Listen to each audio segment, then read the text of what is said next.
क्या आपको पता है कि मैथ्स एक ऐसा सब्जेक्ट है, अगर आपको मैथ्स से सॉल्व करने की ट्रिक्स आती है ना, तो आप मैथ्स में 80 आउट ऑफ 80 स्कोर कर सकते हो। क्योंकि मैथ्स में आपको कुछ भी नहीं चाहिए, आपको जैसा आता है वैसा आप लिखो। इसके अंदर लैंग्वेज का भी कोई भी बैरियर नहीं है। अगर आपको क्वेश्चंस आते हैं तो आप लोग बड़ी आसानी से कर पाते हो। तो आज हम लोग मैथ्स का full syllabus one shot revision करने वाले हैं। इसमें हम लोग जो भी इंपॉर्टेंट फॉर्मूलाज हैं वो भी डिस्कस करेंगे, प्लस ऑफ उनके क्वेश्चंस भी हम लोग आज इसके अंदर डिस्कस कर लेंगे। तो ये भैया फुल पैकेज है आप लोगों का मैथ्स में बेहतरीन स्कोर करने का। अगर आपको मैथ्स से डर लगता है ना, तो इसके बाद में आपका डर गायब हो जाएगा। दोनों के लिए ही है, जो बेसिक वाले हैं उनके लिए भी है और जो स्टैंडर्ड वाले हैं उनके लिए भी ये है। तो ध्यान से देखना, हर एक जो क्वेश्चन, हर एक फॉर्मूला जो है वो आपके एग्जाम में आने की मैक्सिमम प्रोबेबिलिटी है। क्योंकि यहां पे मैं ऐसे क्वेश्चंस करवाऊंगा जिनके अंदर की ट्रिक्स यूज में ली जाएंगी, जिससे कि स्टूडेंट एग्जाम के अंदर ज्यादातर कंफ्यूज हो जाते हैं। और वैसे ही क्वेश्चंस आज हम लोग डिस्कस करेंगे जो कि आपके एग्जाम के अंदर आएंगे। तो बिना टाइम वेस्ट किए हम लोग सीधा स्टार्ट करते हैं। सबसे पहले जो हम लोग रिवाइज करते हैं वो करते हैं पॉलिनोमियल की। भैया पॉलिनोमियल्स क्या होता है? पॉलिनोमियल की बेसिक डेफिनेशन आप जानते हो, जिसमें कि सबसे ज्यादा इंपॉर्टेंट है वो है क्वाड्रेटिक पॉलिनोमियल। तो क्वाड्रेटिक पॉलिनोमियल जो होता है वो होता है p of x is equal to ax square plus bx plus constant. ये होती है इसकी एक बेसिक फॉर्म, जिसके कि दो रूट होते हैं अल्फा और बीटा। इसके मैक्सिमम दो ही रूट हो सकते हैं, एक भी हो सकता है लेकिन मैक्सिमम सिर्फ और सिर्फ दो हो सकते हैं। अब इसके अंदर जैसे कि सम ऑफ जो रूट है, ये वाली कंडीशन और ये जो प्रोडक्ट ऑफ रूट है ये याद रखनी। सम ऑफ रूट क्या होता है? अल्फा प्लस बीटा जो होता है वो होता है माइनस ऑफ बी बाय ए, जो कि हम लोग इस इक्वेशन से निकालेंगे। और जो प्रोडक्ट ऑफ रूट होता है जो कि होता है अल्फा इंटू बीटा, वो होता है हमारे पास में सी बाय ए। और फिर इसके बाद में यहां पर ये वाली जो एक इक्वेशन मैंने लिखी हुई है, जैसे कि मान लो कि आपको क्वेश्चन के अंदर सम ऑफ रूट दे दिया और आपसे बोला गया कि आप निकालिए कि इक्वेशन क्या होगी, तो उस केस के अंदर आपको ये इक्वेशन बहुत ही ज्यादा हेल्प करेगी। तो ये इक्वेशन क्या है? ये है कि x square minus of sum of zeros, कि ये हमने जो सम निकाला था अल्फा प्लस बीटा और प्लस ऑफ यहां पर product of zeros is equal to zero होता है। तो सिंपल से हम लोग क्या याद रखेंगे? X square minus sum into x plus of यहां पर प्रोडक्ट इज इक्वल टू हम लोग जीरो, ये याद रखने वाले हैं। और फिर इसके बाद में इसका सबसे पहला क्वेश्चन आता है। देखो ये क्वेश्चन बहुत बार पूछा जा चुका है, 2015 में पूछा गया, 16 में पूछा गया, 12 में पूछा गया और 20 में पूछा गया है। बहुत बार रिपीटेड क्वेश्चन है। अब एग्जाम के अंदर एग्जैक्टली ऐसा क्वेश्चन नहीं आएगा, एग्जाम में इस कंसेप्ट के ऊपर क्वेश्चन आ सकता है। अब देखो, जैसे कि इसके अंदर आपसे कहा गया कि form a quadratic equation polynomial whose zeros आपको गिवन है कि एक जो आपका अल्फा है वो है आपके पास में 3 प्लस अंडर रूट ऑफ 2, और जो दूसरा है जीरो वो है आपके पास में 3 माइनस अंडर रूट ऑफ 2। और आपसे कहा गया है कि आप जो बताइए कि p ऑफ x इनके लिए क्या होने वाला है। तो हमने अभी अभी एक इक्वेशन सीखी थी, उस इक्वेशन के अंदर क्या था कि x square minus sum into यहां पर क्या है वो है x और प्लस ऑफ यहां पर हो जाएगा प्रोडक्ट। ये क्या हो जाएगी? ये हो जाएगी हमारी इक्वेशन। तो अभी हम लोग सबसे फर्स्ट में निकालते हैं, वो निकालते हैं सम की। सम क्या होगा इनका? तो सम निकालने के लिए क्या करेंगे? 3 प्लस अंडर रूट ऑफ 2 और प्लस ऑफ यहां पर मैं आपको करके दिखा देता हूं यार, मतलब 3 लिख दिया मैंने, अंडर रूट ऑफ 2 और प्लस ऑफ यहां पर 3 minus under root of 2। Root 2 से रूट 2 कैंसिल हो गया, तो यहां पर आ गया सम, आ गया हमारे पास में 6। अब इसी तरीके से प्रोडक्ट निकालते हैं। तो प्रोडक्ट निकालोगे तो क्या होगा कि यहां पर ये है a plus b into a minus b, तो ये क्या हो जाएगा? वो हो जाएगा a square minus b square हो जाता है। तो यहां पर हो जाएगा 3 का स्क्वायर माइनस ऑफ रूट 2 का स्क्वायर, जिसको कि सॉल्व करेंगे 9 माइनस 2 हो जाएगा 7। ठीक है, अब इक्वेशन क्या बनेगी? इक्वेशन बड़ी ही सिंपल सी बनेगी, मैं इसको क्लियर कर देता हूं। इसमें इक्वेशन जो हमारी बनेगी यहां पर ये देखो, इक्वेशन क्या फॉर्म होगी? इक्वेशन फॉर्म होगी एक्स स्क्वायर माइनस सम कितना आ रहा है? सम आ रहा है यहां पे 6, तो हम लोग लिख देंगे माइनस ऑफ 6x और plus of 7 is equal to 0। इतना आसान सा क्वेश्चन, बहुत ही ज्यादा सिंपल है, बहुत ही ज्यादा अच्छे से आपने कर लिया। देन फिर इसके बाद में आता है अगला क्वेश्चन, जो कि है हमारे पास में आपको कहा गया है कि if the sum of zeros, आपको कहा गया कि sum of zeros of a polynomial जो कि है हमारा 3x square minus of kx और plus of 6 is equal to 0 है। और इसका आपको गिवन है कि इसका जो सम है वो कितना है, वो है आपके पास में 3। और ये एमसीक्यू क्वेश्चन के अंदर आएगा, सम आ जाएगा या फिर प्रोडक्ट आ जाएगा। तो ये आपको ध्यान में रखना है कि सम अगर 3 गिवन है और आपसे पूछा गया कि के की वैल्यू क्या होगी, तो अभी अभी हम लोग सीख करके आए थे कि अल्फा प्लस बीटा जो होता है वो होता है माइनस ऑफ बी बाय ए। तो अब इसका आंसर आप लोग मेरे को कमेंट करके बताओगे कि भैया इसका आंसर क्या होगा। ये गलत मत कर देना यार, देखो ये बहुत ही बुरी बात हो जाएगी फिर ये क्वेश्चन भी अगर गलत कर दोगे। बेसिक इक्वेशन है वो वाली कि P of x is equal to यहां पर हो जाएगा a x square plus of b x और प्लस ऑफ कांस्टेंट। यहां से ए बी की वैल्यू निकालो, पुट करो और जल्दी से k का आंसर कमेंट करके बताओ। जो भी कमेंट करेगा उसको मैं दिल देने वाला हूं, सच्ची में पक्की बात है। करो तो सही, एक बार सॉल्व करो इसको, बहुत ही सिंपल है। देन फिर इसके बाद में अगला जो टॉपिक आता है वो आता है हमारे पास में रियल नंबर। अब देखिए रियल नंबर के अंदर दो चीजें सबसे ज्यादा इंपॉर्टेंट है, दो बेसिक फॉर्मूलाज जिनसे कि एमसीक्यू क्वेश्चन आने की पॉसिबिलिटी होती है। तो सबसे पहला तो है कि HCF of any two number. यहां पर जैसे कि अगर आप HCF निकाल रहे हो A और B का, और अगर उसी का ही LCM निकालो A और B का और उन दोनों को मल्टीप्लाई कर देते हो, तो आपके पास में जो आंसर आता है वो आपको मिलेगा, जो कि आप लोग उनका प्रोडक्ट करोगे, A इंटू B करोगे, वो आपको मिलेगा HCF into LCM of them. ठीक है, समझ रहे हो। देन फिर इसके बाद में नेक्स्ट जो सेकेंड पॉइंट आता है वो है हमारे पास में कि HCF हम लोग कहां पर निकालते, जहां पे कि हमें मैक्सिमम ऑफ निकालना होता है, जो भी हमें गिवन नंबर होते हैं वहां पर हम लोग निकालते हैं उसका HCF। जैसे कि आपका वो NCERT का एग्जांपल वाला है ना, कि उसके अंदर वो काजू कतली उसको अरेंज करनी होती है कि मिनिमम में आए, तो वो क्या करते हैं वहां पर हम लोग LCM निकालते हैं। तो ऐसे ही अगर आपको मिनिमम निकालना है तो LCM, मैक्सिमम निकालना है तो आपको निकालना होगा HCF। और इसको ऐसे भी याद रख सकते हो, H मतलब हाईएस्ट, हाईएस्ट का मतलब क्या हो जाएगा, वो हो जाएगा मैक्सिमम। समझ रहे हो, सिंपल सी बात है।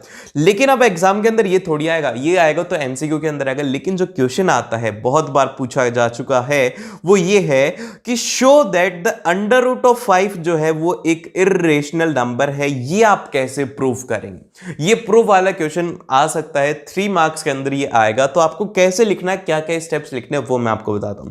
सबसे पहले तो आपको क्या करना है कि इसने कहा है कि इरेशनल प्रूव करो, तो आप उल्टा एज्यूम कर लो। आप एज्यूम करो कि let us assume to the contrary that the root 5 is irrational. इसने कहा कि इरेशनल है, आप बोल रहे हो कि भैया रेशनल है, मैंने मान, ठीक है, आपने अपने मन से मान लिया। तो अब जब ये रेशनल होता है तो कोई भी अगर रेशनल नंबर R होता है तो उसको हम लोग क्या लिख सकते हैं, P बाय Q फॉर्म में लिख सकते हैं। और यहां पर जो P और Q होते हैं ये क्या होते हैं, ये होते हैं को प्राइम नंबर होता है। ठीक है, तो यही हमने किया कि हमारा जो अंडर रूट ऑफ 5 है इसको हमने क्या कर दिया, P बाय Q की फॉर्म में लिख दिया।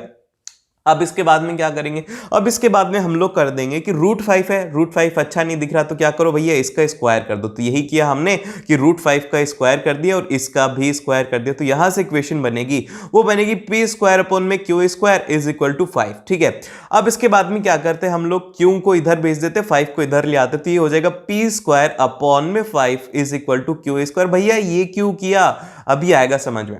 यहां पर क्या है, क्यू एक नंबर है और P एक नंबर है, और हम लोग जो 5 है इसको डिवाइड कर रहे हैं। तो जब नंबर कब डिवाइड होता है, जब वो उसका फैक्टर होगा। तो यहां से हम लोग कंक्लूड करेंगे कि जो यहां पर P है जो कि 5 से डिवाइड हो रहा है, तो इसका मतलब ये है कि 5 एक उसका फैक्टर है।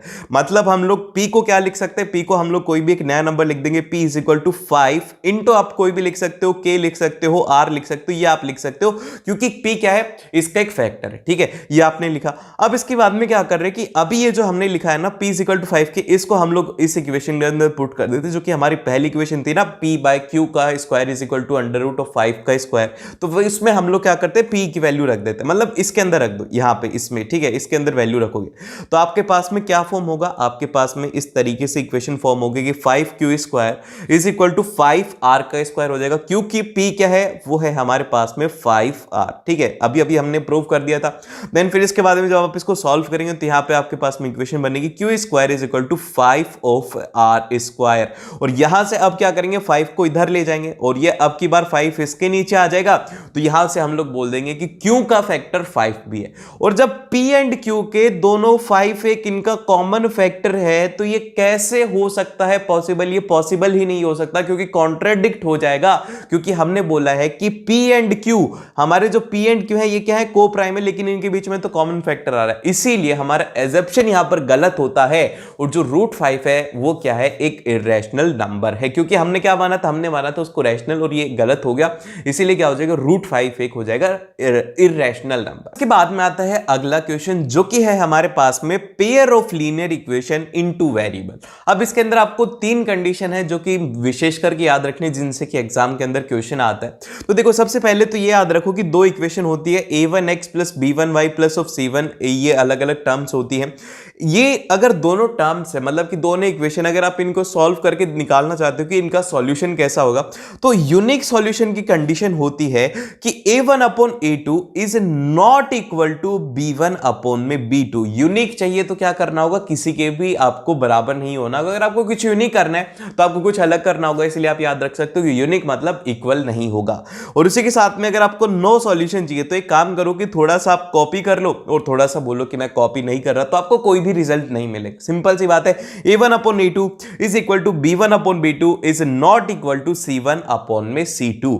और फिर इसके बाद में आता है अगला, जो कि सबसे ज्यादा इंपॉर्टेंट है, जो कि है हमारे पास में इनफाइनाइट सॉल्यूशन, कि जिसके कि बहुत सारे सॉल्यूशन आ जाएंगे। बहुत सारे सॉल्यूशन कब आएंगे, जब हमारी जो वैल्यू है a1 upon a2 is equal to b1 upon b2 is equal to c1 upon में c2, अगर ये तीनों के तीनों एक साथ इक्वल हो जाते हैं तो यहां पर जो कंडीशन होती है ये होती है हमारे पास में इनफाइनाइट सॉल्यूशन की, कि हमारे बहुत सारे सॉल्यूशन इसके अंदर एग्जिस्ट करने वाले हैं। और एग्जाम के अंदर क्या क्वेश्चन आएगा, एग्जाम के अंदर ये थोड़ी आएगा, ये तो आप लोगों को मैं बता रहा हूं कि एमसीक्यू के लिए इंपॉर्टेंट है, लेकिन एग्जाम के अंदर क्वेश्चन आएगा ये क्वेश्चन है बड़ा ही इंपॉर्टेंट। ध्यान से देखो, इसके अंदर कहा गया है कि the sum of the digit of a 2 digit number is 8। ये देखो, the sum of the digits of a 2 digit number is 8। ये ध्यान से समझना, बहुत ही ज्यादा एक इंपॉर्टेंट क्वेश्चन है। तो हम लोग इसका सॉल्यूशन कैसे करने वाले हैं ये हम लोग देखते हैं। जैसे कि कोई भी एक नंबर बताओ, मैं बोलता हूं कि एक 12 एक नंबर है, तो हम लोग इसको और किस तरीके से लिख सकते हैं, जैसे कि आपने यूनिट और जो 10th डिजिट वाला है वो वाला फंडा समझ सकते हैं, तो वही हम लोग यहां पर यूज में लेंगे। ठीक है, तो यहां पे क्या होता है कि 12 को हम लोग क्या लिख सकते हैं, 12 को लिख सकते हैं, क्योंकि यहां पर जो 1 है ये क्या है, ये है टेंस के ऊपर, और जो 2 है ये क्या है, वंस प्लेस के ऊपर। तो हम लोग इसको लिख सकते हैं कि 1 इंटू 10 और प्लस ऑफ 2 इंटू 1, ये करोगे तो आपके पास में आंसर इसका आ जाएगा। तो अभी हमें भी क्वेश्चन के अंदर यही करना है। ध्यान से देखो कि इसके अंदर कहा गया कि the sum of the digit of a 2 digit number is 8। अब जैसे कि इसका सम क्या हो जाएगा, वो हो जाएगा 1 प्लस 2 जो कि हो जाएगा 3। तो इसी तरीके से हमें एक नंबर को एज्यूम कर लेना है, जो कि हम लोग एज्यूम कर लेते हैं एक्स वाई एज्यूम कर लेते हैं। चलो नहीं, एक्स वाई नहीं, वाई एक्स हम लोग एज्यूम करते हैं। वाई और एक्स हमने एक नंबर को एज्यूम किया है, तो हम लोग इसको कैसे लिख सकते हैं, इसको लिखने का बहुत ही ज्यादा सिंपल तरीका है। y को हम लोग कर देंगे 10 से मल्टीप्लाई, और प्लस ऑफ यहां पर क्या कर देंगे, x को कर देंगे 1 से मल्टीप्लाई। ठीक है, ये होगी हमारे फर्स्ट इक्वेशन जो कि हमने बनाया है कि इनको मल्टीप्लाई करके। अब क्वेश्चन के अकॉर्डिंग हमें क्या किया ना, फर्स्ट स्टेटमेंट में हमसे कहा गया है कि सम ऑफ द डिजिट्स, की मतलब क्या क्या डिजिट है, y प्लस ऑफ x, तो ये क्या है, ये है हमारे पास में 8। ठीक है, ये होगी सेकेंड इक्वेशन। अब इसके बाद में थर्ड आता है, and the difference between the number and the number formed by the reversing is 18। की आपका ये जो नंबर है yx, अब एक काम करो कि इसको कर दो xy और इनका डिफरेंस निकालो, तो आपके पास में जो डिफरेंस आएगा वो आएगा 18 का। तो हम लोग इसको क्या लिख सकते हैं, xy को हम लोग लिख सकते हैं भैया कि हो जाएगा 10 ऑफ x प्लस ऑफ यहां पर ये हो जाएगा y। ये होगी हमारी इक्वेशन नंबर थर्ड। अब इसमें बोला गया है कि आपको इनका डिफरेंस निकालना है। ठीक है, डिफरेंस निकालना है, तो हम क्या करते हैं कि ये जो इक्वेशन सेकंड है, इससे पहले y की वैल्यू निकाल लेते हैं x की टर्म्स में। तो यहां से हम लोग कह देंगे कि y इज इक्वल टू हो जाएगा 8 माइनस ऑफ x। ठीक है, ये हो गया, ये होगी हमारी नई इक्वेशन, इक्वेशन नंबर, ये होगी हमारी इक्वेशन नंबर फोर्थ। और इसमें कहा गया है कि जो नंबर रिवर्स हुआ है, सबसे पहले तो हमारा ओरिजिनल नंबर मतलब कि y of x minus of X Y जो है, इसकी वैल्यू आपको गिवन है वो है 18। ठीक है, ये आप ध्यान में रखना कि y of x minus of X Y जो है ये है हमारे पास में 18। ये होगी फिफ्थ इक्वेशन। अब हम इसे सॉल्व करते हैं, इसके अंदर वैल्यूज को पुट करते हैं। तो हम लोग इसके अंदर जब वैल्यूज को पुट करेंगे, जो कि हमारी क्या इक्वेशन थी, वो थी y of x minus of X Y, तो हम लोग लिख देंगे 10 ऑफ y प्लस ऑफ यहां पर आ जाएगा x और यहां पर माइनस ऑफ यहां पे हम लोग लिख देंगे 10 ऑफ x और प्लस ऑफ यहां पे आ जाएगा y is equal to given है 18। ठीक है, अब हम इसको थोड़ा सा सिंप्लीफाई करते हैं तो ये क्या हो जाएगा, ये हो जाएगा 10y माइनस वाई, तो ये कितना आ जाएगा, ये आ जाएगा 9y और माइनस ऑफ यहाँ पर 10x है और प्लस ऑफ 9x है तो ये हो जाएगा 9x इज इक्वल टू हो जाएगा 18 और 9 से हम लोग इसको कैंसिल आउट कर देंगे, यहाँ पे 2 हो जाएगा तो ये हो जाएगा y minus of x is equal to 2 और हमने यहाँ से वैल्यू निकाली थी y is equal to 8 minus x, तो वही हम लोग यहाँ पे पुट कर देते इस इक्वेशन में 8 माइनस ऑफ एक्स और minus X is equal to यहां पे हो जाएगा 2 और यहां से जब आप x की वैल्यू सॉल्व करेंगे तो आपके पास में आ जाएगा 3 इसकी वैल्यू आ जाएगी। ठीक है, और यहां से आप y की वैल्यू निकालोगे तो y की वैल्यू हम लोगों ने क्या निकाली थी, वो निकाली थी 8 माइनस ऑफ x, तो यहां से y की वैल्यू आ जाएगी, वो आ जाएगी 5 और हमारा जो नंबर फॉर्म होगा, हमने क्या एज्यूम करा था, वो करा था y और x, तो हमारा जो नंबर यहां पे फॉर्म होगा वो होगा 53 इसका नंबर है। समझे, थोड़ा अलग सा क्वेश्चन था ना, ऐसे क्वेश्चन एग्जाम के अंदर पूछे जा चुके, 2015 में ये क्वेश्चन पूछा गया था, तो ऐसे क्वेश्चन की भी प्रैक्टिस होना जरूरी है। इसके बाद में आता है अगला चैप्टर जो कि है हमारे पास में क्वाड्रेटिक इक्वेशन। अब क्वाड्रेटिक इक्वेशन की सिंपल सी जो इक्वेशन है वो है p of x is equal to ax square plus bx plus constant alpha और बीटा इसके रूट हैं और इसके अंदर जो इंपॉर्टेंट है वो है इसकी nature of root. Nature of root से क्वेश्चन आता है, तो नेचर ऑफ रूट्स में सबसे पहली जो कंडीशन है वो है कि d इज ग्रेटर देन 0, कि d की वैल्यू अगर 0 से बड़ी होगी तो क्या होगा, इस केस के अंदर रियल रूट एग्जिस्ट करेंगे पर वो इक्वल नहीं होंगे, real and unequal root exist करेंगे। और अगर मान लो कि d की वैल्यू 0 हो जाती है तो d की वैल्यू 0 होने पर क्या होता है कि रियल एंड इक्वल रूट यहां पे हमारे पास में फॉर्म होते हैं और रियल एंड इक्वल रूट रहते हैं जिनकी वैल्यू क्या होती है, ये एडिशनल है। अगर एग्जाम के अंदर दे दिया जाए कि इक्वल रूट हैं तो आप सीधा से यहां पर लगा देना कि जो रूट होंगे या फिर जो 0 होगा वो क्या हो जाएगा, वो हो जाएगा minus of b bye 2a हो जाएंगे उसके रूट। सीधा इस फॉर्मूले से निकाल सकते हो, आपको फॉर्मूला लगाने की जरूरत नहीं, सीधा वैल्यू लिखना माइनस ऑफ b अपॉन में 2a, तो आपके पास में उसके आ जाएंगे रूट जो कि इक्वल रहने वाले हैं।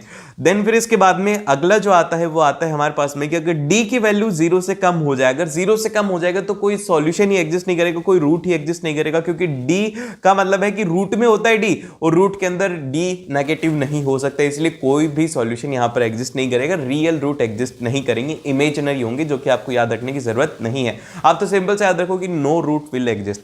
अब इसके बाद में नोट करके एक बार थोड़ा सा फॉर्मूला भी देख लेते हैं कि जो हमारा डिस्क्रिमिनेंट होता है वो क्या होता है। ये होता है d is equal to B square minus of 4ac होता है। क्वाड्रेटिक फॉर्मूला जो होता है वो होता है x is equal to minus of b plus minus under root of, इसमें d होता है डिवाइड बाय 2a होता है। बड़ा ही सिंपल है, बहुत ही ज्यादा आसान है, ये आपने याद रख लिया। इसके बाद में आता है अगला क्वेश्चन जिसके अंदर कि हमसे कहा गया है, क्वाड्रेटिक इक्वेशन का क्वेश्चन है, बड़ा ही सिंपल सा, कि find the value of k कि so that 3x square minus of 2kx और plus of 12 has the equal root. Equal root वाली कंडीशन बोली गई है, तो इक्वल रूट के लिए क्या कंडीशन होती है, वो होती है d इक्वल टू 0 करना। अब d की वैल्यू क्या होती है, वो होती है b square minus 4ac is equal to 0। तो अब यहां से a b c की वैल्यू निकालो, सॉल्व करो, बड़ा ही सिंपल सा है, माइनस ऑफ 2k हो जाएगा स्क्वायर इज इक्वल टू, हम लोग 4a लिख सकते हैं, इसको इधर ट्रांसफर कर दिया तो यहां पर हो जाएगा 4 इंटू a की वैल्यू कितनी है, वो है 3 और इसकी वैल्यू है वो है 12 और यहां से जब आपने इसको सॉल्व किया ये आ गया 4k स्क्वायर और इज इक्वल टू 4 इंटू 36, ये यहां से कैंसिल आउट हो गया, तो k की वैल्यू हमारे पास में आ जाएगा 6। सही है, 6 आएगी वैल्यू, गलत है। अब गलत कैसे हो भैया, यहां पर ध्यान में देखो कि k स्क्वायर है, k square is equal to 36 है, तो यहां पर गलती नहीं करनी है कि जब भी हम लोग इसको खोलेंगे तो यहां पर जो k की वैल्यू आएगी वो आएगी पॉजिटिव एंड नेगेटिव 6, क्योंकि आप पॉजिटिव 6 रख करके देख लो तो भी 36 आएगा, नेगेटिव 6 रख के देख सकते हो तो भी 36 आएगा। तो इसीलिए जहां पर भी स्क्वायर हो वहां पर 2 सॉल्यूशन उसके पॉसिबल होते हैं, तो ये एग्जाम में नहीं लिखोगे तो हाफ मार्क्स कट सकता है। और फिर इसके बाद में आता है अगला क्वेश्चन जिसके अंदर कि हमसे कहा गया है कि find the value of a p for which the one root of the quadratic equation, जो कि हमारी इक्वेशन है p of x square minus of 14x और plus of 8 is equal to 0, जिससे कि जो हमारा एक तो हो अल्फा और एक दूसरा है बीटा। तो इसमें कहा गया है कि एक ऐसी p की वैल्यू निकालो जिसके लिए कि जो अल्फा है वो हो जाए 6 टाइम्स ऑफ बीटा। ये आपको कंडीशन इसमें गिवन है। अब हम लोग क्या करेंगे, हमें ये कंडीशन दे दी, हम लोग एक बार लिखेंगे alpha plus of beta, alpha plus beta लिखेंगे, उसके लिए माइनस ऑफ बी बाय ए होगा। बी की वैल्यू क्या है, वो है यहाँ पे minus of 14, minus of 14 divide by में ए जो कि है यहाँ पे पी, ठीक है। और अब हमारे पास में वैल्यू तो है ही, तो ये क्या हो जाएगा 7 टाइम्स ऑफ बीटा, क्योंकि देखो alpha is equal to 6 beta है, तो 1 बीटा होकर के 7 बीटा इज इक्वल टू यहाँ पर हो जाएगा 14 अपॉन में पी, ये कैंसिल आउट हो गई, हो गया 2 टाइम्स। तो हम लोग बोल सकते हैं कि बीटा की जो वैल्यू आई है वो आई है 2 बाय पी, ठीक है। ये आ गई हमारे पास में बीटा की वैल्यू। अब ये जो बीटा की वैल्यू आई है, आप इसको पुट कर दो इस इक्वेशन के अंदर, या फिर एक और इक्वेशन हम लोग बनाते, पहले इक्वेशन बनाएंगे फिर उसके बाद में इसको लिखेंगे। और देखो अब हम लोग करेंगे अल्फा इंटू बीटा जो कि हो जाएगा c अपॉन में a, और c की वैल्यू है यहाँ पर वो है 8 और इसकी वैल्यू है वो है p। और फिर इसके बाद में अल्फा और बीटा की वैल्यू रखो, तो ये हो जाएगा अल्फा को हम लोग लिख देंगे 6 बीटा, तो ये क्या हो जाएगा, ये हो जाएगा beta square, 6 beta square is equal to 8 by p। और यहां से आप लोग जो p है उसकी वैल्यू रख सकते हो, p की वैल्यू आ जाएगी हमारे पास में, इसको थोड़ा सा लिख देंगे, p इज इक्वल टू हो जाएगा 2 अपॉन में बीटा, ठीक है। ये हमने लिखा, तो यहां पे हम लोग लिख देंगे p is equal to beta के अपॉन में 2 है ना ये, हाँ मतलब 2 अपॉन में बीटा है, सॉरी यही तो गलती हो रही है, दूसरे पेज में चला जाता है तो, ठीक है। अब यहां से आ जाएगा 6 of beta square is equal to हो जाएगा, यहां से इसे कैंसिल आउट हो जाएगा 4, और ये हो जाएगा 4 बीटा, बीटा से एक बीटा कैंसिल आउट हो गई, हो गया 2, और ये हो गया हमारे पास में 3। तो यहां से जो बीटा की वैल्यू आएगी वो आएगी 2 बाय 3, ठीक है। ये क्या आ गया, ये आ गया बीटा की वैल्यू। अब बीटा की वैल्यू तो आपके पास में आ गई, आपको p की वैल्यू निकालनी है, तो हमने अभी अभी निकाल रखी है कि p की वैल्यू क्या होगी, वो होगी 2 अपॉन में बीटा। तो p की वैल्यू हमें निकालनी है, तो क्या हो जाएगा 2 अपॉन में 2 बाय 3, और 2 से 2 कैंसिल आउट हो गया, तो p की वैल्यू यहां से आ गई, वो आ गई 3, इसका एकदम से करेक्ट आंसर होगा। अब इसके बाद में जो नेक्स्ट आता है वो आता है हमारे पास में अर्थमेटिक प्रोग्रेशन। तो देखिए अर्थमेटिक प्रोग्रेशन के अंदर आपको कुछ फॉर्मूला से जो कि याद रखने हैं। सबसे पहला तो कि a जो होता ही होता है फर्स्ट टर्म के लिए, d को हम लोग बोलते हैं a2 माइनस a1 की जो नेक्स्ट सीरीज चल रही है उसमें से पीछे वाले को माइनस करना, तो ये होता है d, कॉमन डिफरेंस कहते हैं इसको। और an जो होता है वो होता है कि अगर आपको मान लो कि एक सीरीज है उसके अंदर nth टर्म निकालने की, 1000 टर्म है उनमें से 900 भी टर्म निकालने, तो वहां पर an को काम में लेते हैं जो कि होता है a plus of n minus 1 into D. और अगर हमें सम निकालना हो n टर्म्स का तो उसके लिए फॉर्मूला होता है, वो होता है n बाय 2 प्लस ऑफ, यहां पर देखो a प्लस ऑफ l लिखा हुआ है, l का मतलब होता है कि लास्ट टर्म। अगर आपको फर्स्ट टर्म और लास्ट टर्म दी हुई है तो आपको सिंपल सा उसका एडिशन करना है। अगर नहीं दिया हुआ तो आपको क्या लिखना होगा, आपको इसके अंदर लिखना होगा 2a plus of n minus 1 into D, इसका फॉर्मूला रहेगा अगर आपके पास में फर्स्ट टर्म और लास्ट टर्म नहीं है तो। और फिर इसके बाद में आता है नेक्स्ट, इसका सबसे पहला क्वेश्चन है। इसके क्वेश्चन के अंदर हमसे कहा गया है कि आपके पास में एक एपी है, एपी भी देखो कैसी है 20 है, फिर उसके बाद में 19.25 है, फिर उसके बाद में यहाँ पर 18.25 है, और इसी तरीके से ये सीरीज चलती जा रही है। तो आपको बताना है कि क्या होगा इसका आंसर। तो देखो ध्यान से देखो, ये बहुत ही ज्यादा इंपॉर्टेंट है। तो हम लोग इसको कैसे सॉल्व करेंगे, इसको सॉल्व करने का तरीका बड़ा ही सिंपल है। 0.25 कब आता है, जब हम लोग इसको क्या करते हैं 4 से डिवाइड करते हैं, जब ये आता है। तो हमें यही करना होगा, सिंपल से क्या करेंगे हम लोग इसके 0 को हटा देंगे, 192 को हटा देंगे, मतलब क्या करना है सिंपल सा इसके 0 को हटा देंगे, डिवाइड बाय 100 कर देंगे और इनको कैंसिल आउट करें, ठीक है। 25 से कैंसिल आउट करेंगे तो यहां पे हमारे पास में जो आंसर आएगा वो आएगा यहां पे 77 अपॉन में 4। ये मेरे को कैसे पता लगा कि भैया ये होगा, तो देखो यहां पर देखो 25 है, तो 25 मेरे दिमाग में आया कि 25 हम लोग कैसे बना सकते, तो हम लोग इसको 4 से डिवाइड करेंगे, तो हमें ये क्लिक किया, ठीक है, ये होगी। फिर अगली टर्म क्या है, वो है यहां पर 73 अपॉन में 4, ठीक है, ये होगी इसकी अगली टर्म। अब इसके बाद में हम लोग इसका निकालते हैं इसका कॉमन डिफरेंस। तो हम इसका कॉमन डिफरेंस कैसे निकालेंगे, d इज इक्वल टू हो जाएगा 77 अपॉन 4 माइनस ऑफ हम लोग करेंगे इसमें से 20, तो यहां पे क्या आ जाएगा, आ जाएगा 77 माइनस ऑफ 80 बाय 4।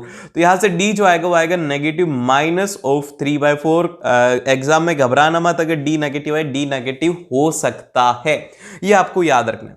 ठीक है, डी की वैल्यू आ गई और जो ए है इसकी वैल्यू तो है ही हमारे पास में 20। तो हमसे पूछा गया है कि ऐसी टर्म बताओ जो कि नेगेटिव होगी। तो हम लोग इसे कैसे करेंगे ये देखो, तो ए एन का कहा गया है कि ए एन जो होना चाहिए वो होना चाहिए आपका लेस देन 0 होना चाहिए। तो वही हम लोग करते हैं, ए एन के फॉर्मूला के अंदर वैल्यू पुट करते हैं। ए की वैल्यू होगी 20 प्लस ऑफ एन हमें निकालना है -1 इंटू डी। डी की वैल्यू क्या है, यहां पर डी की वैल्यू जो है वो है आपके पास में -3/4 है इसकी वैल्यू, जो कि होना चाहिए लेस देन 0। ठीक है, अब आप इसको सॉल्व करेंगे, हो जाएगा n-1 और फिर इसके बाद में यहां पर ये नेगेटिव में रखेंगे 3/4, इसको इधर ट्रांसफर कर देते तो ये हो जाएगा -20।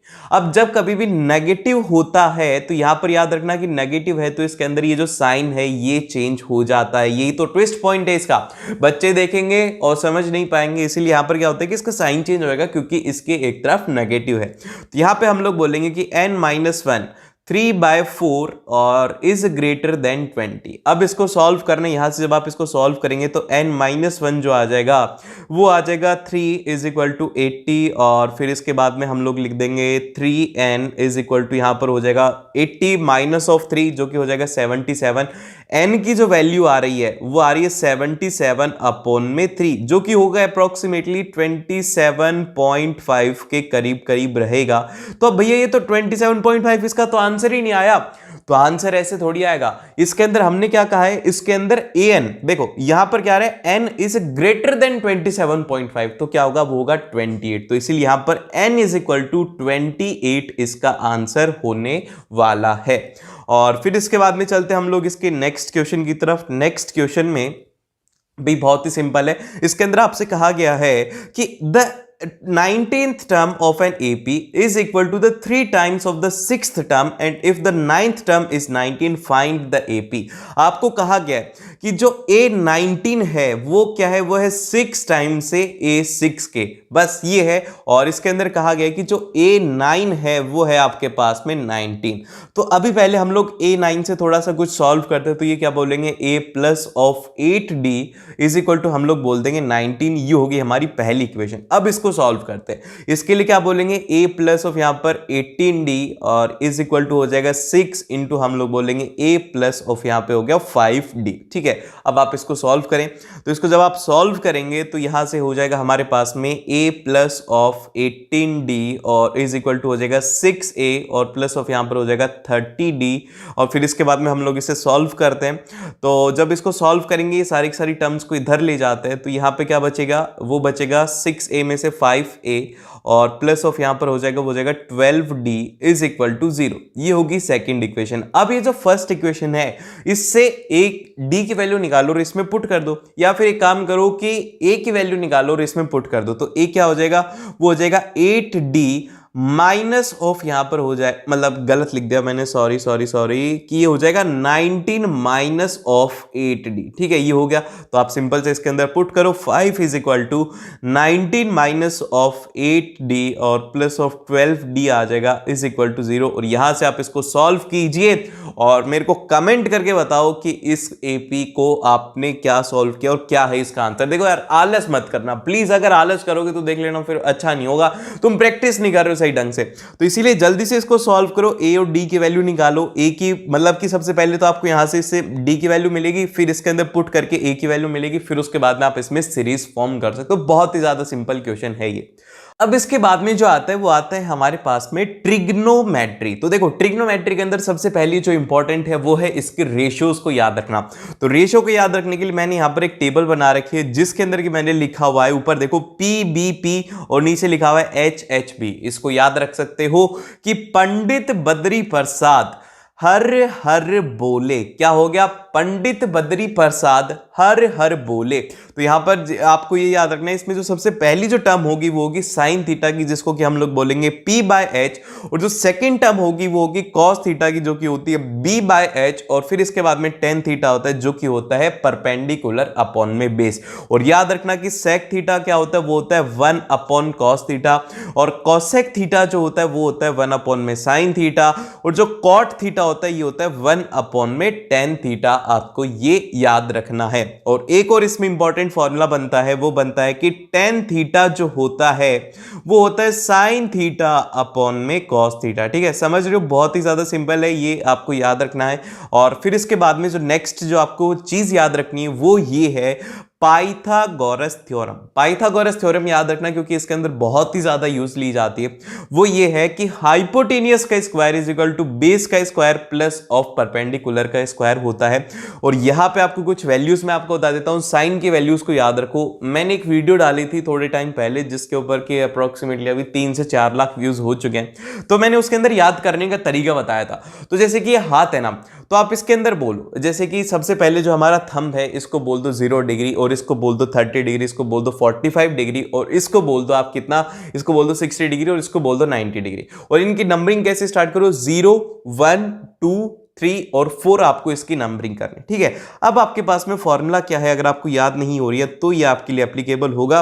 तो अगर आपको साइन थीटा की वैल्यू निकालनी है तो आपको लिखना होगा नंबर ऑफ फिगर, कि कौन सी फिंगर के ऊपर वो आ रहा है।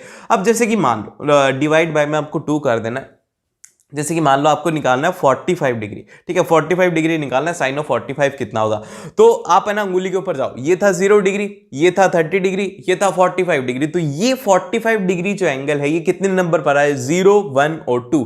तो ये 2 के ऊपर आ रहे तो क्या हो जाएगा, ये हम लोग लिख देंगे √2/2। और यहां से जब आप सॉल्व करेंगे तो यहां पर √2 आ जाएगा, 1/√2। इस तरीके से आप इस वैल्यू को याद रख सकते हो। और कॉस की वैल्यू को याद रखने के लिए इसको उल्टा कर देना, उसके अंदर उल्टा सीक्वेंस स्टार्ट हो जाता है कि जो cos ऑफ 90 है वो हो जाता है 0, साइन ऑफ जो हमारे पास में 60 डिग्री होता है वो होता है 1/2, और cos ऑफ 45 डिग्री जो होता है वो होता है 1/√2 ही होता है, और जो cos ऑफ 30 डिग्री होता है वो होता है √3/2, और cos ऑफ 0 होता है वो होता है 1। उसको उल्टा कर देना। और फिर इसके बाद में जो नेक्स्ट आता है वो आता है हमारे पास में आइडेंटिटी। 2 आइडेंटिटी सबसे ज्यादा इंपॉर्टेंट है। सबसे पहली sign square theta plus of cos square theta जो होता है ये होता है 1। Sign square theta plus of cos square theta होता है, ये होता है 1। और सेकंड है कि sec square theta minus of tan square theta, ये होता है 1। ये आपको प्रूव दैट वाले क्वेश्चन के अंदर बहुत ही ज्यादा हेल्प करने वाले हैं। और फिर इसके बाद में जैसे कि अब जो नेक्स्ट आएगा वो आएगा हमारे पास में कि एप्लीकेशन ऑफ ट्रिग्नोमेट्री। तो एप्लीकेशन ऑफ जो ट्रिग्नोमेट्री है इसको ध्यान से देखना, इसके अंदर आपको जो सबसे ज्यादा यूज में आएगा वो आएगा tan थीटा। तो tan थीटा क्या होता है, tan थीटा सिंपल सा होता है परपेंडिकुलर अपॉन में बेस। जैसे कि अभी ये है, इसके अंदर a जो है, ये देखो ये जो a है ये क्या है, ये है एक थीटा एंगल है। तो इसके सामने वाली जो साइड होगी ये होगी हाइट, और इसके जो नीचे वाली साइड है ये हो जाएगी बेस। ये याद रखना है। अब इसके बाद में इसकी कुछ वैल्यूज है। tan ऑफ 0 डिग्री जो होता है वो होता है 0। 30 डिग्री की वैल्यू आप याद रख सकते हो 1/√3, और 45 डिग्री की वैल्यू होती है 1, और tan ऑफ 60 डिग्री की वैल्यू होती है √3, और जो tan ऑफ 90 डिग्री होता है इसकी वैल्यू होती है इन्फिनिटी। आपको याद रखनी, ये वैल्यूज आपको डेफिनेटली याद रखनी है।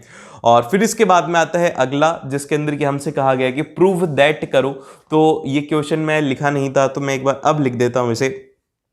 क्वेश्चन ये है कि sine theta minus of 2 sine cube theta, ठीक है, 2 sine cube theta divide by में यहां पर है 2 cos cube theta minus of यहां पर है कॉस थीटा, और आपको प्रूव करना है कि ये बराबर होना चाहिए tan थीटा के। ये हमारा क्वेश्चन है कि आपको LHS को RHS के बराबर प्रूव करना है। तो हम लोग इसको कैसे करेंगे, तो ध्यान से पेन चलाओगे जब भी आपको पता लगेगा। एक चीज देखो कि इसके अंदर साइन थीटा पूरी में से कॉमन ले सकते हैं क्योंकि यहां पर साइन क्यूब है, तो हम लोग कर सकते हैं। तो हमने क्या किया, सबसे फर्स्ट में ऊपर में साइन थीटा को कॉमन लिया, और साइन थीटा को कॉमन लिया तो क्या हो जाएगा 1 - 2 साइन स्क्वायर थीटा। ठीक है, ये हो गया। और फिर इसके बाद में नीचे क्या किया, नीचे से हम लोगों ने कॉस थीटा को कॉमन लिया, तो यहां पर क्या बचेगा, वो बचेगा 2 कॉस स्क्वायर थीटा, और माइनस ऑफ यहां पर क्या आ जाएगा, ये आ जाएगा कॉस थीटा। ठीक है, ये आपने इसमें किया।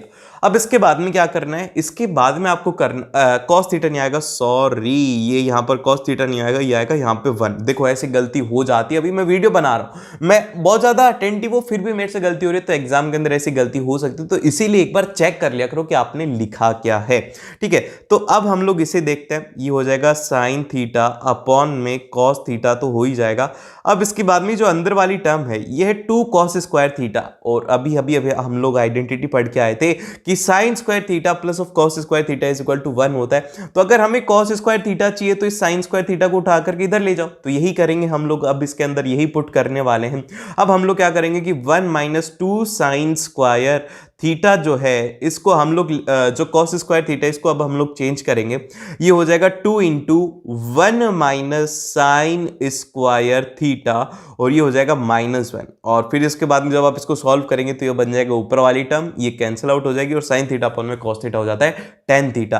तो इसीलिए इसको एक बार सॉल्व करके देखना, पेन चलाना, तो आपको उसके आगे का रास्ता अपने आप दिखने लग जाएगा। और फिर इसके बाद में आता है अगला क्वेश्चन, जो कि बड़ा ही फेमस क्वेश्चन होता है, बहुत बार एमसीक्यू में पूछे जाते हैं ऐसे क्वेश्चन।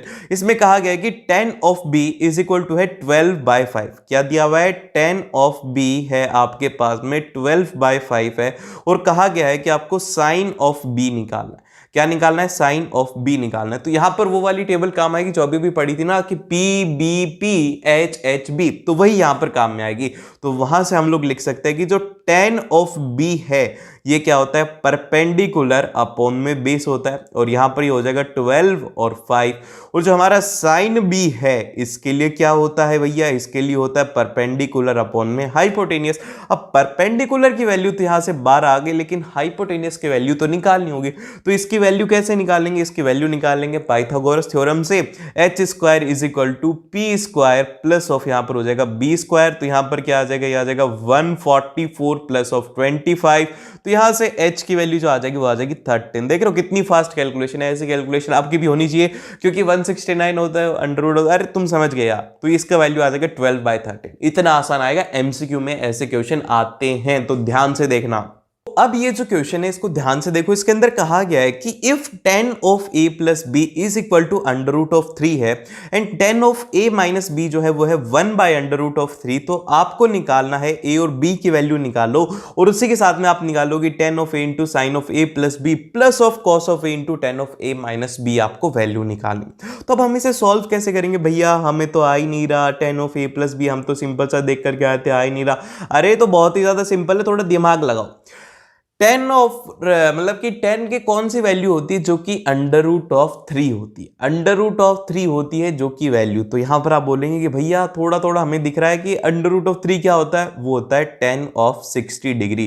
तो मतलब क्या हुआ कि भैया जो 10 के अंदर वाली जो वैल्यू है यहां पर a प्लस बी है, तो वो 60 के बराबर होनी चाहिए। अरे समझ गए ना, 10 ऑफ a प्लस बी वो क्या होना चाहिए? वो होना चाहिए 60 डिग्री। ये होगी हमारी पहली इक्वेशन।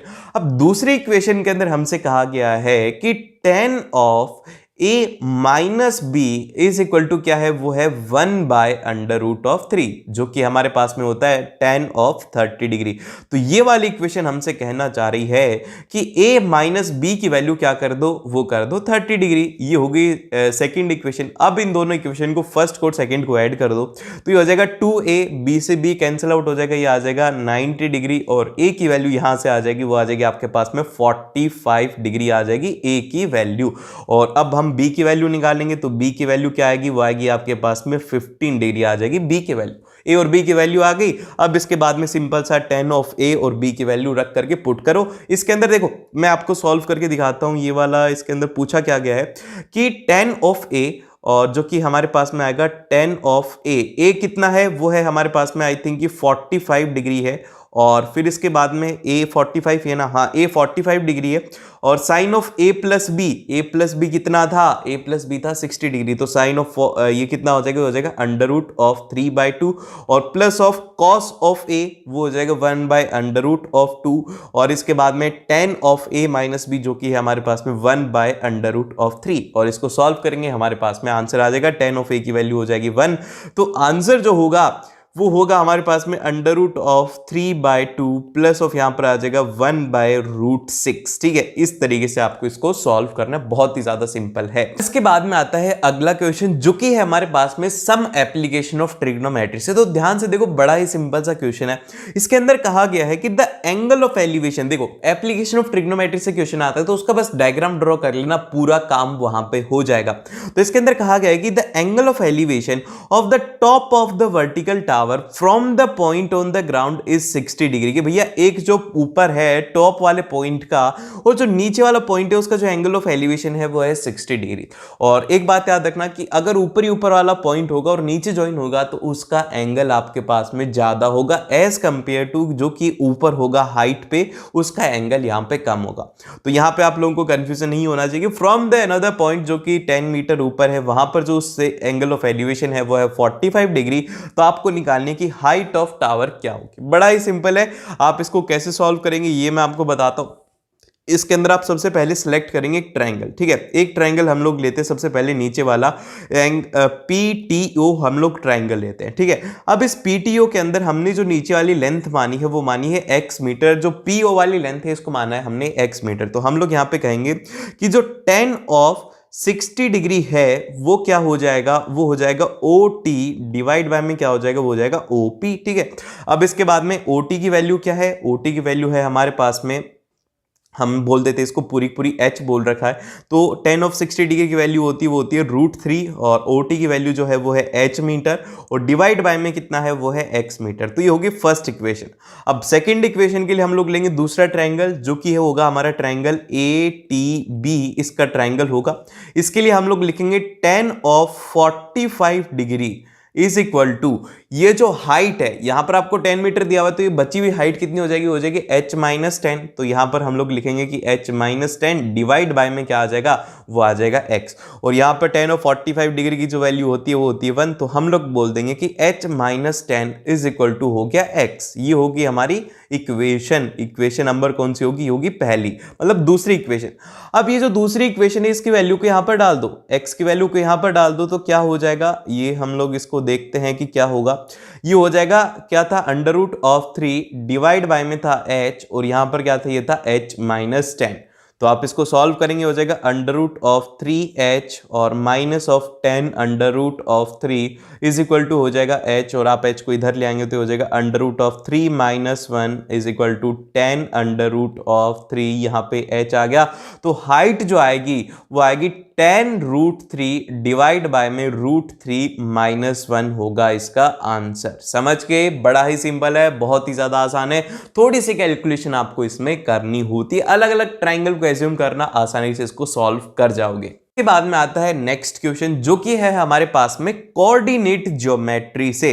तो कोऑर्डिनेट ज्योमेट्री के अंदर आपको सबसे पहले याद रखना है डिस्टेंस फार्मूला। डिस्टेंस फार्मूला क्या होता है, दो पॉइंट के बीच की डिस्टेंस रहेगी जो कि होगी x2 - x1 square plus y2 - y1 square, और ये आपको डिस्टेंस दे देगा, उसका रूट करती है आपके पास में डिस्टेंस आ जाएगा। देन फिर इसके बाद में अगला जो पॉइंट आता है वो आता है सेक्शन फार्मूला का, कि अगर एक पॉइंट है जैसे कि a और b एक लाइन सेगमेंट है, इसके अंदर एक p पॉइंट है, इनको एक रेशियो के अंदर डिवाइड कर रहा है m1 रेशियो m2 के अंदर, तो आप p का जो कोऑर्डिनेट है उसको कैसे निकालेंगे तो वो ध्यान से देखिए। इसके अंदर अगर आपको x कोऑर्डिनेट निकालना है तो आपको x कोऑर्डिनेट ही रखने a और b के। तो यहां पर जो m1 है उसको आप करेंगे x2 के साथ में। देखो यहां पर m1 रेशियो ये वाला है, लेकिन हम क्या करेंगे कि m1 को x2 के साथ में मल्टीप्लाई करेंगे और m2 को हम लोग x1 के साथ में मल्टीप्लाई करेंगे। ये याद रखना कि m2 x1 के साथ में होगा और m1 x2 के साथ में होगा, और यही y के अंदर भी फॉलो होगा। तो ये हो जाएगा m1 x2 plus of m2 x1 divide by में आ जाएगा m1 प्लस m2, और जो p ऑफ y होगा ये होगा m1 y2 plus of m2 y1 divide by में आ जाएगा m1 प्लस ऑफ m2। अब इसके बाद में आते हैं इसका सबसे पहला क्वेश्चन जिसके अंदर कि हमसे कहा गया है, क्या कहा गया है कि एक पॉइंट p है। P क्या है, P एक पॉइंट है जो कि है हमारे पास में k-1, 2, जो कि एक इक्वी डिस्टेंस है। एक पॉइंट है हमारा B और एक है पॉइंट B, ठीक है। ये इससे इक्वी डिस्टेंस के ऊपर है कि मतलब 1:1 का मामला है इनमें, और इसमें कहा गया है कि आपको k की वैल्यू निकाल। बड़ा ही सिंपल है यार, इसके अंदर सबसे पहले तो हम लोग इसकी वैल्यू लिख देते, वो लिख देते 3k और यहाँ पे हम लोग लिख देंगे k5, ठीक है। k5 हो गया इसकी वैल्यू। तो हम यहाँ पे बोल सकते हैं कि जो आपकी डिस्टेंस होगी P से लेकर के A तक की और जो P से लेकर के B तक की डिस्टेंस है ये यहां पर बराबर होगी, ठीक है। ये हम बोल सकते हैं, बड़ा ही आसान है, ये बोल सकते हो।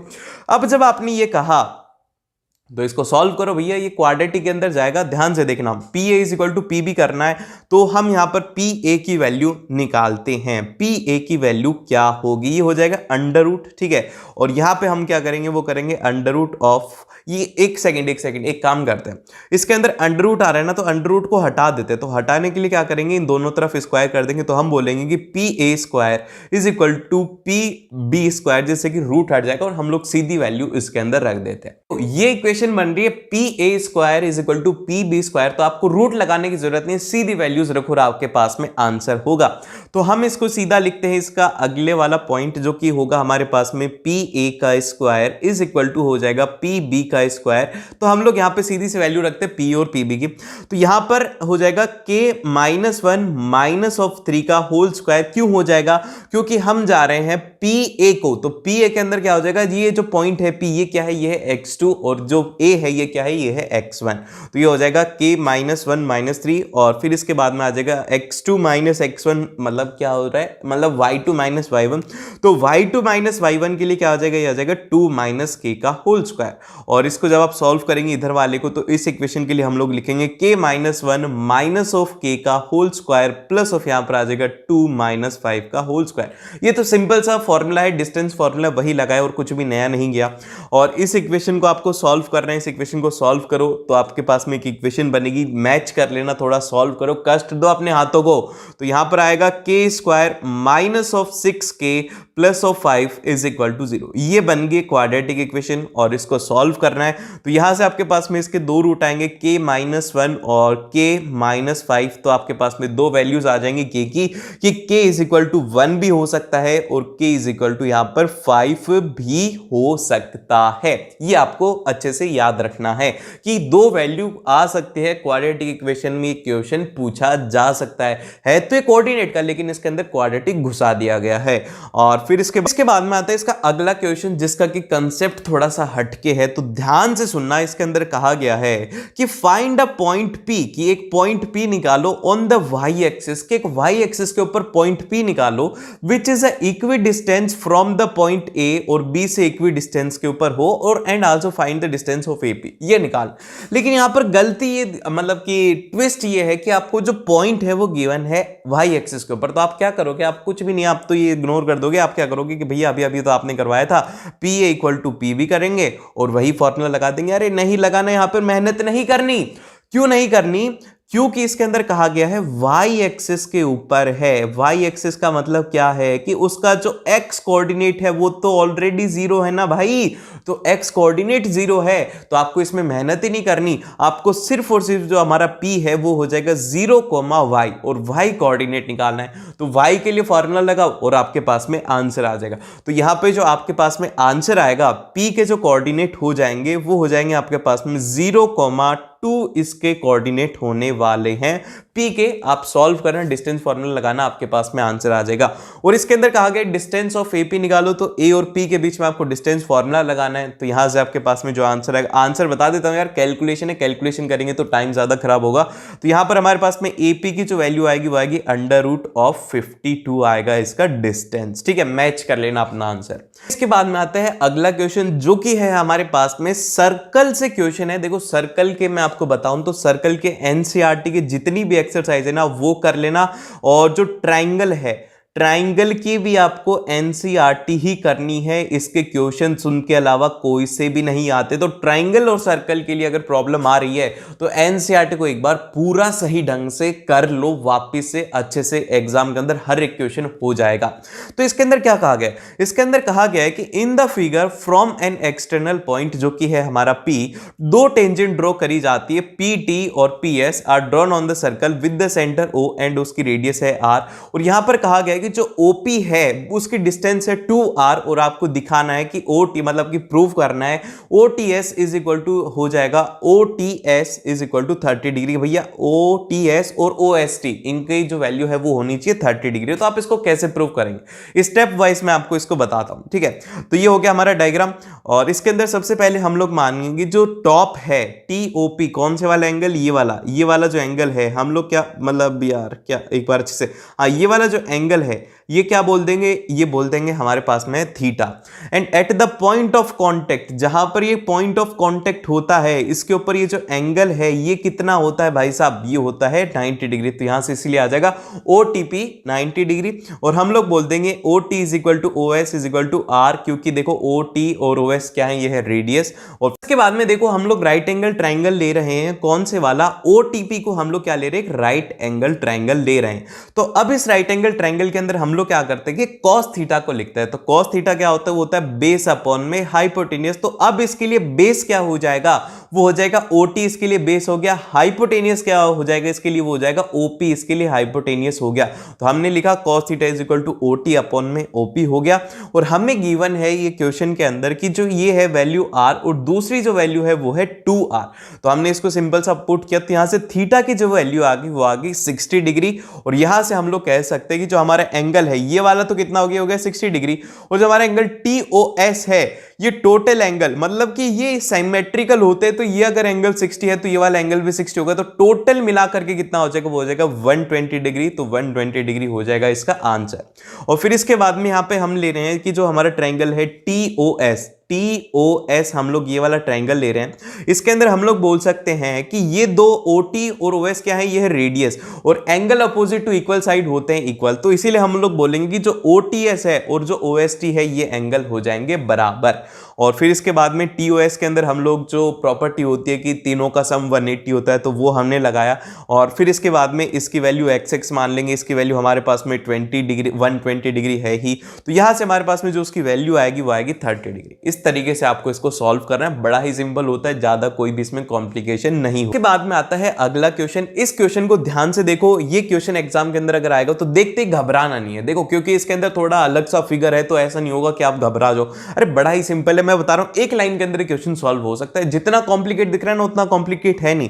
इसके अंदर कहा गया कि ये जो आपको शेडेड एरिया दिख रहा है, मैं एक बार शेड भी कर देता हूं, ये वाले एरिया का आपको निकालना है कि कितना इसका एरिया होगा। तो करोगे क्या, मैं आपको बताता हूं कि एरिया आपको निकालना है। ठीक है, एरिया निकालने के लिए क्या करोगे, सबसे पहले तो क्या करो कि ये जो ऊपर वाली डिस्क है ना, इसका पूरी का एरिया लिख दो। ठीक है, सबसे पहले तो इस पूरी डिस्क का एरिया लिख दो। तो यहां पर हम लोग लिख देंगे कि area of a large disc, क्योंकि दूसरी डिस्क भी तो है, area of a large disc.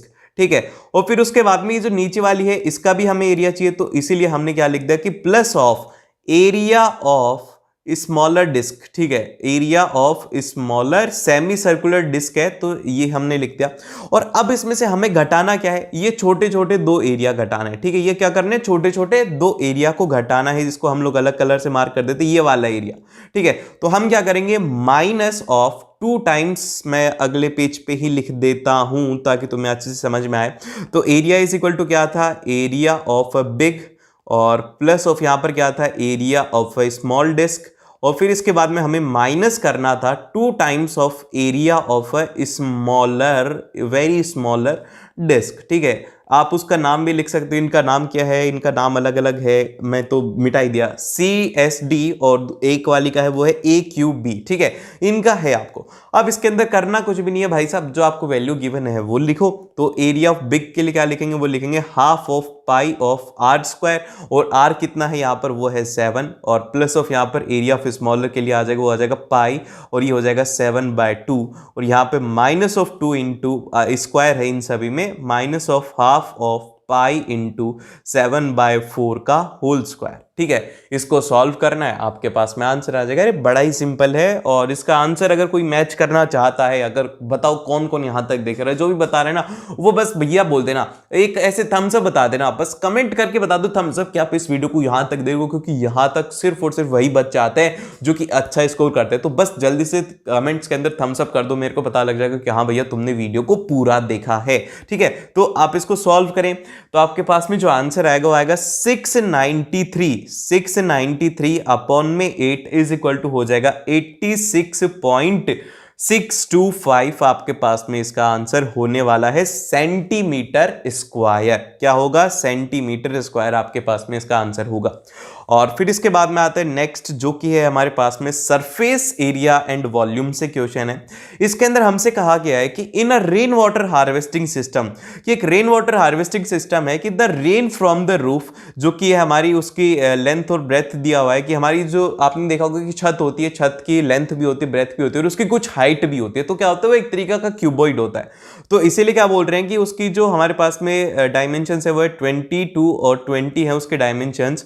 और इसके अंदर कहा गया कि उसको ड्रेन करते हम लोग एक सिलेंड्रिकल टैंक के अंदर, जिसका कि हमारे पास में डायमीटर है, क्या है, सिलेंड्रिकल एक टैंक है, उसका डायमीटर कितना है, वो है आपके पास में 2 मीटर है। और यहां पर जो उसकी हाइट है वो है 3.5 मीटर है। और आपसे पूछा गया कि if the tank is full, कि टैंक फुल हो गया है, then find the rainfall in centimetre, कि भैया कितनी ज्यादा रेन हुई थी। तो ध्यान से देखो इसके अंदर क्या है, इसके अंदर क्या हो रहा है कि आपकी छत है, मान लो कि एक छत क्या है, एक डब्बा है जिसके अंदर की पूरी के अंदर पानी भर गया। अब उस पानी को आपने क्या किया, सिलेंडर के अंदर खाली कर दिया और वो पूरा पूरा भर गया। तो आपसे कहना चाह रहे हैं कि भैया ये बताओ कि उसकी छत जो है उसके अंदर, मतलब कि रेनफॉल कहने का मतलब ये है कि आप उसकी हाइट निकाल।